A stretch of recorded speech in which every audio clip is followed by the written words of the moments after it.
Hello students, welcome back to our class. So again I am here back with more accounting terms which is very much important and beneficial for you all. So let's start. Our 11th term is assets. तो assets क्या होती है? Generally हम आम चाल की भाषा में डेली यूज करते हैं कि व्हाट इज एसेट्स, ये एसेट्स है, हमारे बच्चे हमारे एसेट्स होते हैं, बट एक्चुअली एसेट्स होता क्या है इन टर्म्स ऑफ अकाउंटिंग वो जानते हैं। तो assets are those economic resources, assets ऐसी रिसोर्सेस होती है, ऐसा सपोर्ट होता है, ऐसी सहारा होती है जो कि बिजनेस को ग्रो करने में हेल्प करती है। ओके, सो ऐसी रिसोर्सेस होती है, ऐसे एक तरह से एसेट्स जो है सपोर्ट होता है बिजनेस के लिए, सहारा होता है ताकि उससे बिजनेस ग्रो कर सके। अब आप कैसे कहोगे कि मैम ये तो क्या बोल रहे हैं आप, तो चलिए हम इसको प्रूव करते हैं। सपोज कीजिए मैं अपनी एग्जांपल ले रही हूं कि मैं टीचिंग कर रही हूं, ठीक है, एक तरह से मैं इसे अपना बिजनेस समझ रही हूं। तो इस बिजनेस को करने के लिए सबसे पहले हमें किन किन चीजों की जरूरत पड़ती है, लैपटॉप या कंप्यूटर या मोबाइल ले लीजिए, चेयर टेबल चाहिए बैठने के लिए, फिर फैन भी चाहिए। तो ये जो तीन चीजें हैं ये मुझे हेल्प करती है, सपोर्ट करती है, ये मेरा रिसोर्सेस है, सहारा देती है मुझे ताकि इनके सहारे से मैं अपने बिजनेस को ग्रो कर सकूं। That means this is a asset for मी। मैं इनसे पैसे अर्न कर रही हूं, मैं अपना लेक्चर आपको भेजती हूं, उससे मुझे पैसे मिलते हैं, तो एक तरह से this is a asset for me. Okay, now what is assets? Assets are those economic resources which helps the business to grow. Now, these assets are divided into three parts. First one is current asset, non-current assets, and other one is fictitious asset. fictitious assets, ठीक है। तो ये जो fictitious assets है इसकी concept मैं बाद में क्लियर करूंगी because it is not important for you now. जब इसकी जरूरत पड़ेगी I will clear that. Now first we will see what is current assets and non current assets. तो करंट एसेट्स ऐसी एसेट्स होती है, करंट से ही पता चलता है प्रेजेंट, जो तत्काल जिसकी बात करें, ठीक है। नॉन करंट मीन्स बाद में भी बात उसकी कर सकते हैं। तो current asset means those assets which can be converted into cash easily, ठीक है, या हम लोग साल भर में उसकी बेनिफिट को यूज कर सकें, वैसी एसेट्स को हम लोग कहते हैं करंट एसेट्स। साल भर के बाद फिर हमें दूसरी खरीदनी पड़ती है, तो ऐसे एसेट्स को हम करंट एसेट्स बोलते हैं। ये भी बोल सकते हैं कि करंट एसेट्स जो है शॉर्ट टर्म एसेट्स देती है क्योंकि वो सिर्फ साल भर की बेनिफिट हमें प्रोवाइड करती है, इसलिए उसको करंट एसेट्स बोलते हैं। नॉन करंट एसेट्स जो होती है वो हमें साल भर तो बेनिफिट प्रोवाइड करती ही है, साल भर के बाद भी हमें उसकी बेनिफिट्स मिलते ही रहती है, इसलिए हम उसको कहते हैं नॉन करंट एसेट्स। और जनरली ये क्या है, सेल करने के लिए बिजनेसमैन नहीं खरीदता है उसको, एक बार खरीद लिया और उससे बार बार हर साल उससे बेनिफिट्स मिलते जाता है, ठीक है, और वो लॉन्ग टर्म बेनिफिट उससे मिलती है हमें, इसलिए हम उसको कहते हैं non current assets. So current assets are those assets whose benefits are mainly for 1 year and non current assets are those assets whose benefits are for more than 1 year, ठीक है। अब ये दो एसेट्स हमने पढ़ा, फिर करंट एसेट्स की बात खत्म हो गई। Non current asset again it is divided into 2 parts, fixed assets, non current investment, ठीक है। फिक्स्ड एसेट्स, अब ये नहीं है कि बिल्कुल एक जगह फिक्स है वो हिलती ही नहीं है, फिक्स्ड एसेट्स का मतलब समझते हैं पहले।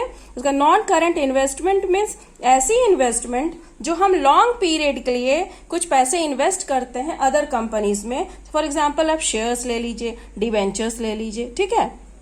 Non current investment means when we invest some money in other company, वो भी एक तरह से मेरा एसेट हुआ। जब अदर कंपनी में शेयर्स हम खरीदते हैं तो उससे हमें कैश मिलती है, एक तरह से वो हमारे लिए एसेट हो गई, तो वो नॉन करंट इन्वेस्टमेंट में आ गई।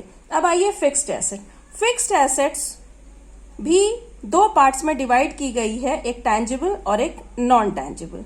अब टैंजिबल में ले लेते हैं। टैंजिबल एसेट्स ऐसी होती है जिसको हम देख सकते हैं, टच कर सकते हैं। नॉन टैंजिबल एसेट्स ऐसी होती है जिसको ना तो हम देख सकते हैं ना ही हम टच कर सकते हैं, cannot be seen, cannot be touched. ये टैंजिबल का एक एग्जांपल देते हैं हम। सपोज कीजिए आप मशीनरी, ठीक है। अब हम आपको इसको प्रूफ करते हैं कि सबसे पहले मशीनरी जो है वो करंट एसेट है। क्यों? क्योंकि ये साल भर के बाद भी बेनिफिट हमें देती रहती है, that is for long term benefits हमें मिलती है, दैट मीन्स ये current asset, non current assets है।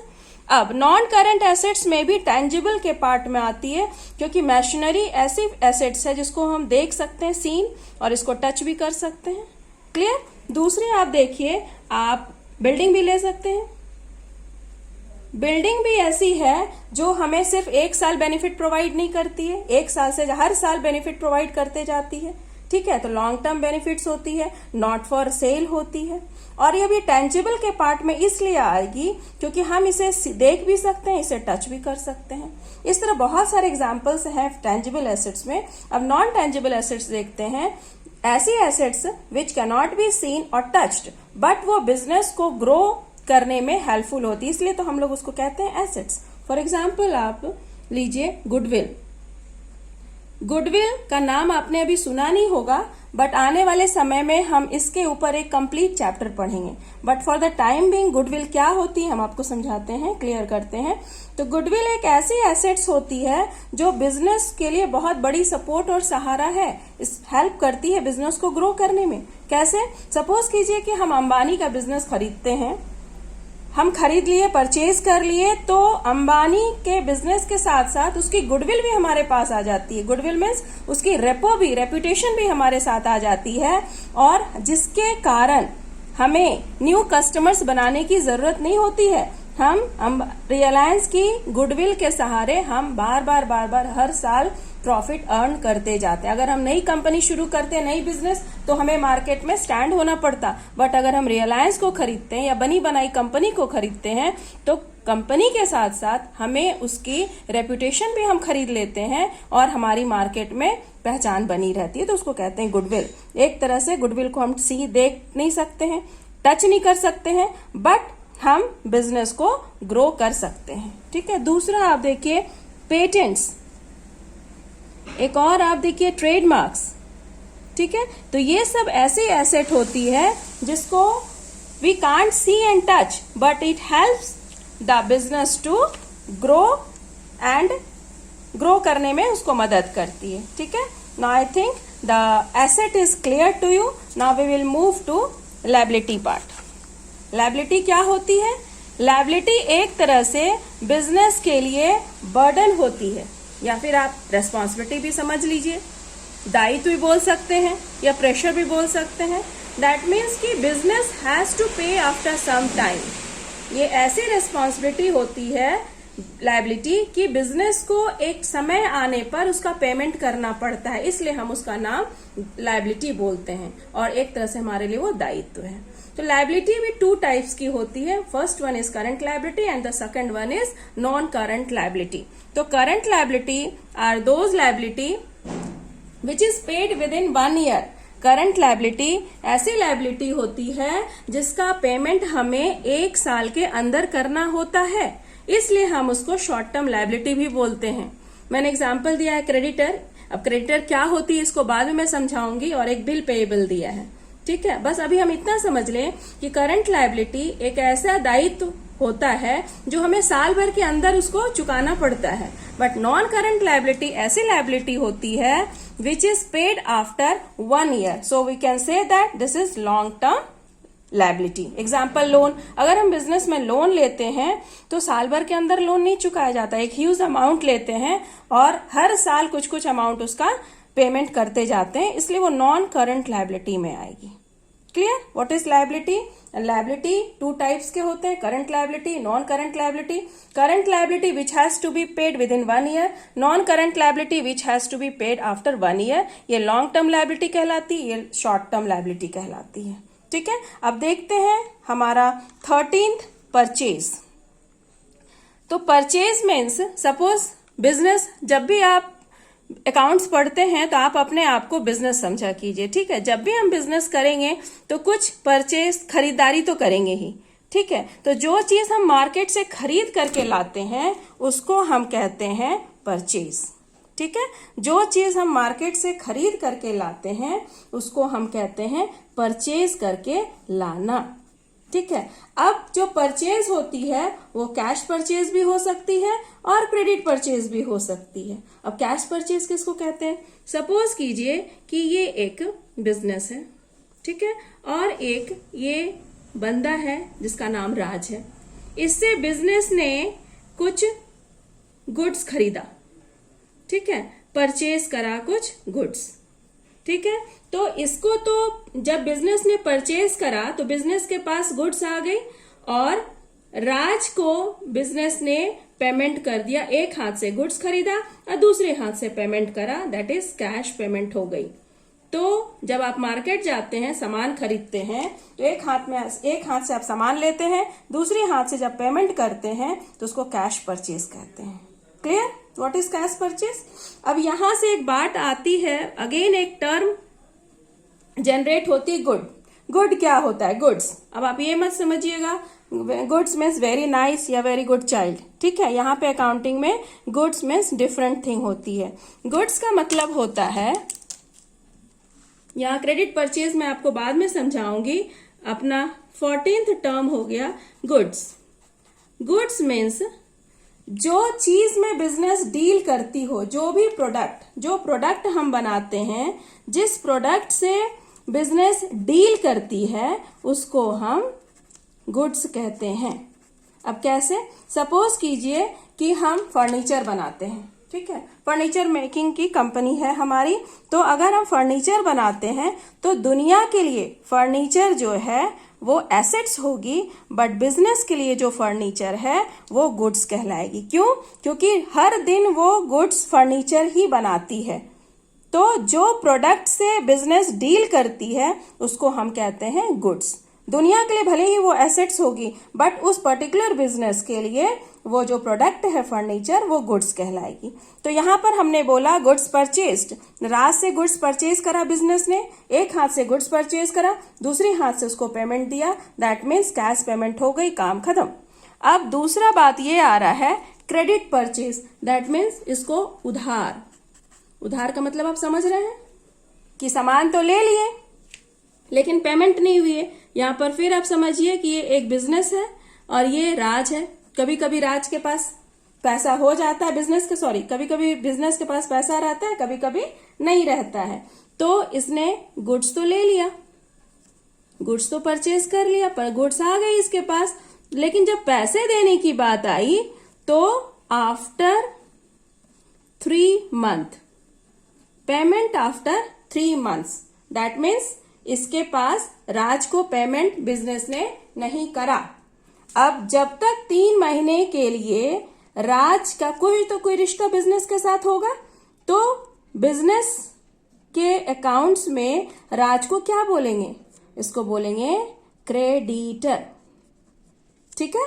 Raj is creditor for the business. क्यों? क्योंकि इसको पेमेंट करना है। एक तरह से क्रेडिटर, इसको पेमेंट तो करना था, यहाँ पर कैश पेमेंट कर दिया, लेकिन यहाँ पर पेमेंट नहीं करा, लेकिन आफ्टर 3 months तो इसको पेमेंट करना है। तो 3 months के लिए राज का कोई ना कोई रिश्ता तो बिजनेस के साथ होगा। तो क्या रिश्ता है? राज जो है बिजनेस के लिए क्रेडिटर कहलाएगा। अब देखिए यहाँ पर एक तरह से लायबिलिटी उत्पन्न हुई कि पेमेंट करना है, कितने साल भर के अंदर, 3 months। तो ये इसको हम लोग बोलेंगे करंट लायबिलिटी। क्रेडिटर जो है वो current liability for the business, ठीक है। तो हमने एक और वर्ड सीखा करंट, एक और वर्ड सीखा है किसको? क्रेडिटर को। ये अपना 15th टर्म है क्रेडिटर, ठीक है। परचेज से हमने सीखा गुड्स क्या होती है, जो बिजनेस पर्टिकुलर प्रोडक्ट में डील करती है उसको हम गुड्स कहते हैं। तीसरा वर्ड हमने सीखा क्रेडिटर, परचेज से ही हमने सीखा क्रेडिटर क्या होती है। जब बिजनेस उधार में खरीदती है तो वो पर्टिकुलर बंदा जिसको पेमेंट नहीं किया गया है वो क्रेडिटर कहलाता है बिजनेस के लिए। अब हम लोग देखते हैं 16th term cell. Cell means अब हम सामान यहाँ बना रहे हैं फर्नीचर, तो सिर्फ बना करके वर्कशॉप में तो नहीं रखेंगे, ऑब्वियसली उसको सेल करेंगे। सेल मीन्स बेचना, मार्केट में बेचना, तब जाके पैसे आएगा, तभी जाके हम प्रॉफिट कमाएंगे। तो सेल भी 2 टाइप्स के होते हैं, ठीक है, कैश सेल और क्रेडिट सेल। तो अगेन कैश सेल, बेचा और हमें पैसा आ गया, हमने कोई सामान मार्केट में भेजा और बदले में हमें पैसा आ गया, तो उसको कह देते हैं कैश सेल। यहां क्रेडिट सेल अगेन फिर उधार। सपोज कीजिए ये बिजनेस है और फिर हम राज की एग्जाम्पल लेते हैं। ठीक है, राज की एग्जाम्पल लेते हैं। ये बिजनेस है, इसने राज को सेल करा, गुड्स सोल्ड। ठीक है, यहां तो कैश सेल में हाथों हाथ पैसा मिल गया, लेकिन राज ने बोला कि हम आफ्टर 3 मंथ्स पेमेंट करेंगे। सेम कंडीशन, आफ्टर 3 मंथ्स हम आपको पेमेंट करेंगे, अभी मेरे पास पैसे नहीं हैं। तो यहां पर बिजनेस की नजर में 3 महीने तक तो राज से रिश्ता रहेगा, जहां पर अगेन जैसे क्रेडिटर में हुआ था। तो बिजनेस के लिए राज कौन हो जाता है? राज को बिजनेस को पैसा देना है, बिजनेस को राज से पैसे लेना है। ठीक है, तो ये कहलाएगा डेटर। यहां पर मैं लिख रही हूं DEBTOR, डेप्टर इसको जनरली पढ़ेंगे, बट यहां पे बी साइलेंट है, इसलिए हम लोग इसको पढ़ेंगे डेटर। तो बी का रिश्ता राज के साथ क्या हो जाएगा? यहां पर जब उधार सेल करेंगे तो बी के साथ रिश्ता हो जाएगा डेटर को, क्योंकि इसको आफ्टर 3 मंथ राज से पैसे लेने हैं। तो यहां पर हमने फिक्स्ड एसेट्स में क्या पढ़ा था? When the assets is gives benefit for within 1 year, that is called as current assets. तो डेटर जो है बिजनेस के लिए करंट एसेट्स हो जाता है। तो आज हमने कितने सारे वर्ड सीखे? सबसे पहले एसेट्स सीखा, फिर लायबिलिटी सीखा, परचेज से ही हमने सीखा गुड्स क्या होता है, क्रेडिटर क्या होता है, फिर सेल से हमने सीखा डेटर क्या होता है, और एट लास्ट एक और वर्ड हम आपको सिखाएंगे, बैड डेट्स।